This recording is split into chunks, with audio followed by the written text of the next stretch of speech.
Maxime Voileau, bonsoir. Vous êtes gémologue, négociant en pierres précieuses. On a besoin de vos lumières ce soir.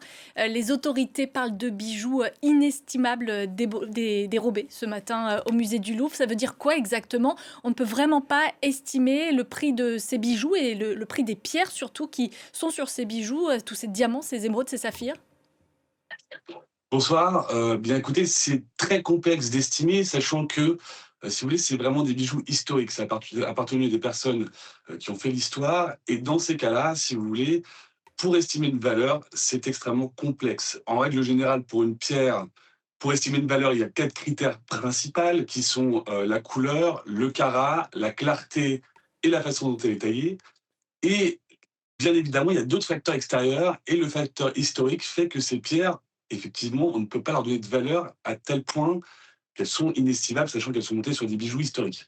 Est-ce qu'on peut imaginer que ces pierres, enfin plutôt que ces bijoux soient dépecés et que les pierres soient revendues une par une? Je cite simplement le collier en émeraude de la parure de Marie-Louise. Elle se compose de 32 émeraudes et de 1138 diamants. Est-ce qu'on peut imaginer qu'ils puissent tous être revendus au marché noir?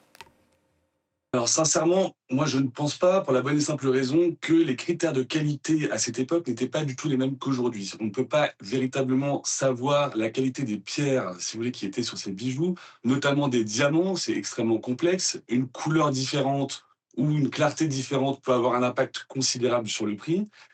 Et si vous voulez, je pense que si on démantèle ces bijoux et qu'on retire les pierres et qu'on les vend une par une, déjà, ça va être très complexe car certaines formes de pierres sont connues sur certains bijoux.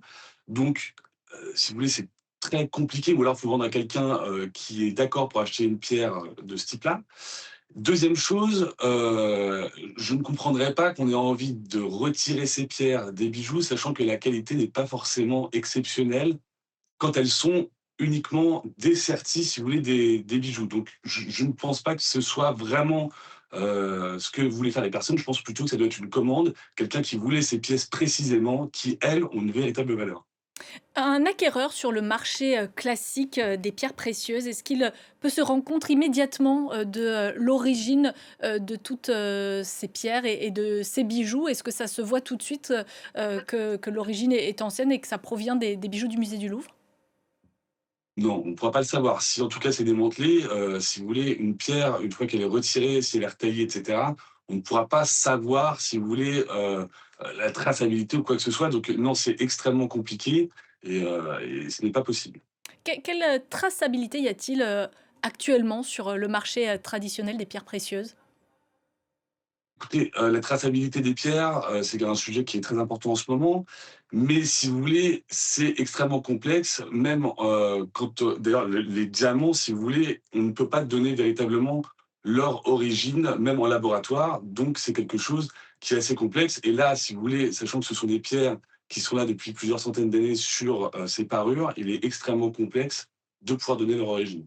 Votre hypothèse, c'est donc que les braqueurs aient répondu, à une commande d'un collectionneur manifestement qui voulait absolument, mettre la main, sur ces bijoux. Est-ce que, vous pensez qu'ils, seront un jour retrouvés, que la police pourra, remettre la main dessus ou en général quand ça dort dans une collection, on ne les revoit pas pendant des décennies?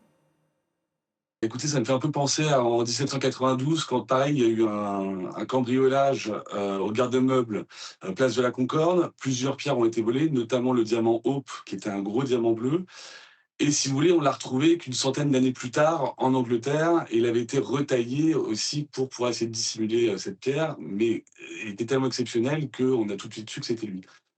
Donc je pense que c'est possible, mais ça va être assez complexe.